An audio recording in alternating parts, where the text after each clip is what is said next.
Ang sarap yung adobo ko, guys. Nilagyan ko ng tanglad o lemongrass. Yan. Tikman natin.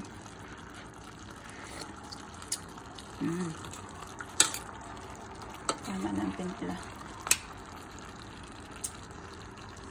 Pakita ko sa inyo kung saan ako kumuha ng tanglad, ha?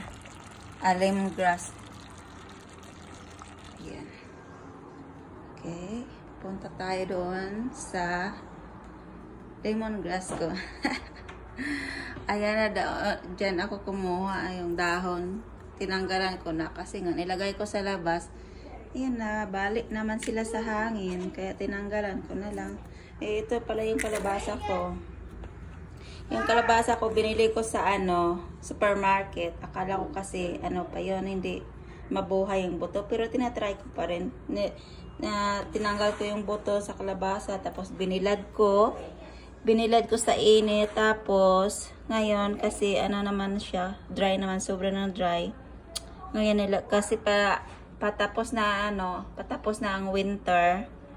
Kaya ito, binabad ko na sila. Ayan, nagbuhaya na. Naglabasan na. Kaya yan, dito na sila. Pagtapos dito, pag lumabas na, ito, ganito, malapit na rin. Ilipat ko dito. Ayan na. Yan siya. Ito ang malaki na. Nilabas ko din kahapon sa labas to kasi pinainitan ko. Kaya ngayon, nag-bloom na. Kaya, kailangan magtanim kasi nga sobrang mahal dito, guys, lalo na sa lemongrass at saka yung natin, yung kalabasa, sobrang mahal dito. Ayan, ilang harvest na din yan. Ilipat ko yan sa labas or ilipat ko ng malaking lagayan pag tapos ng winter. Ngayon kasi sobrang bumabalik pa ang lamig. Makalat dito sa kusina ko kasi nagluluto ako.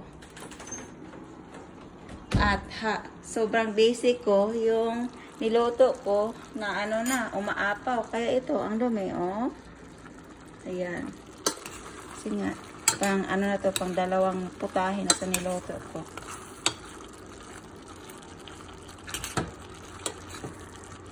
Ako lang naman kumakain dito, guys. Si Easy ayaw. Yung asawa ko naman ayaw naman nito. Nag-try si Easy before. Kaso lang, kasi yung mabuto. Kaya ayaw niya. Pero sarap. Gusto din niya kasi daw masarap. Ayan na.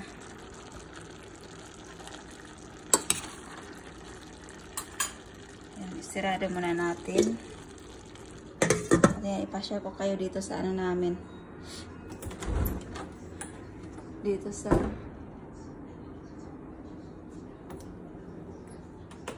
makalat, guys, kasi makalat. Hindi namin nilagyan ng marami dito kasi nga nasisira, nabibigatan. Dito na lang.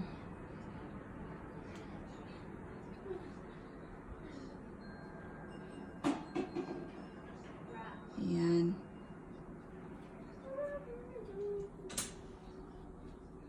Yan, paborito ko ito. Itong ganitong tinapay. Ang gustong-gusto ko. Ayan. Ang sarap yan. Tamad ako magluto Makalat talaga, guys. Hindi ko na naayos. Ayan.